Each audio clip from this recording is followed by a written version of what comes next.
రాష్ట్ర ప్రభుత్వం సినిమా టికెట్ల ధరలు పెంచితే హీరోలకు ఆదాయం వస్తుంది, నిర్మాతలకు ఆదాయం వస్తుంది, కార్మికులకు మాత్రం ఒక్క రూపాయి కూడా అదనంగా రావడం లేదు.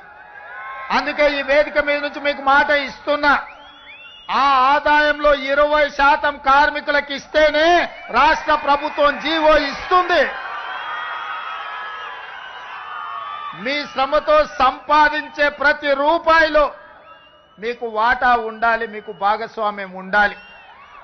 ఈ వేదిక మీద నుంచి మా అధికారులకు నేను ఆదేశాలు ఇస్తున్నా, రేపటి భవిష్యత్తులో ఎంత పెద్ద నిర్మాత అయినా, ఎంత ఇన్ఫ్లుయెన్షియల్ పర్సన్ అయినా రాష్ట్ర ప్రభుత్వం అదనంగా టికెట్ల ధరలు పెంచితే వచ్చే ఆదాయంలో 20% నా కార్మిక సోదరుల కుటుంబాలకు వెల్ఫేర్ ఫండ్ కింద వాళ్ళకు ఆ నగదు బదిలీ జరిగితేనే ఆ ఒప్పందం ప్రకారమే మా రాష్ట్ర ప్రభుత్వం జీవో ఇస్తుంది. ఈ నిబంధనలు నేను సవరిస్తానని చెప్పి ఈ సందర్భంగా కార్మిక సోదరులకు నేను మాట ఇస్తున్నా.